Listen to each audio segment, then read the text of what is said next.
man locked in this machine for almost 70 years. All he could do was watch as the children replaced one another in these gory cylinders. Some would come and pass away a few days later. As others took their place, some of them recovered too and were sent home. But unfortunately, Paul was still stuck in the cylinder. He could hear the nurse discuss his condition and his future as they pointed their fingers at him and whispered to each other in harsh tones that he would probably pass away today. This sad gossip only motivated him to live longer. He wanted to keep living despite it, meaning that he had to remain in the cylinder for more and more time. He was a boy with dreams. He was a boy who didn't let his condition get the best of his enthusiasm. He actually dreamt of becoming president one day, but before setting out on a journey that will lead him to rule the country, he was most eager to leave the cylinder and the horrible ward it was in. After all, he had been stuck here for 18 whole months. This was longer than anyone.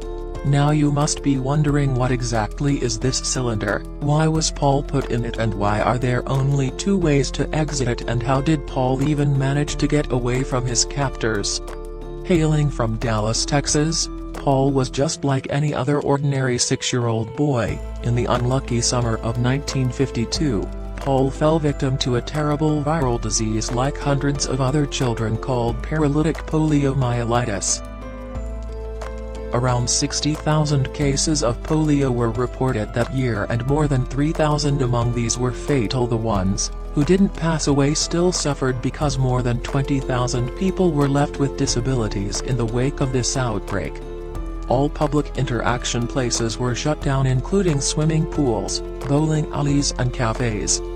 The streets were treated by an insecticide commonly known as DDT. School students had to be locked in their homes, and people were even hesitant to speak to their friends and neighbors. People were so afraid they thought the virus could travel through wires, so they stopped using phones altogether. This panic was also intensified by the realization that a vaccine wouldn't be available for the coming 3 years. Nobody had figured out at that time that polio enters a child's body only through the mucous membranes of the mouth. So the preventative measures kept proving ineffective. Paul, who was also unaware of this fact, just wanted to shrug off the day's heat after the rain, but he had to rush inside as he developed a sudden sharp pain in his head and neck. His mother put him to bed, all the while tending to him, but after spending 5 days in there, he slowly lost his ability to move, walk, swallow, and even his breathing started to deteriorate. He experienced these symptoms because the virus had progressed to his central nervous system.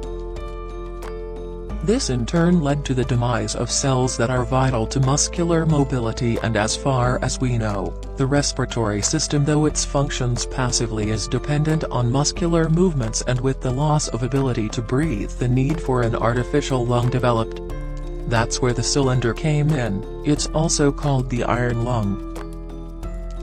This lung is basically an invention that creates a negative pressure and helps the patient in breathing. When the air is pushed in the cylinder by the bellows, it's also drawn into the patient's lungs. Meanwhile, as the pressure changes, the same air is forced out to the lungs of the patient and they're released. This, however, doesn't last forever. Paul might have been young, but even he figured out that there were only 2 ways to leave the machine. One was to recover and the other was to meet his end. But somehow nature had chosen Paul Alexander to be the exception, as he neither passed nor recovered. The virus had left him completely paralyzed, and his paralysis had also spread to his lungs. It was obvious that the boy wasn't going to pass away, but his hospital stay was already prolonged, so eventually had to be sent home. However, he could not leave the hospital without the 300-kilogram iron lung that was keeping him alive.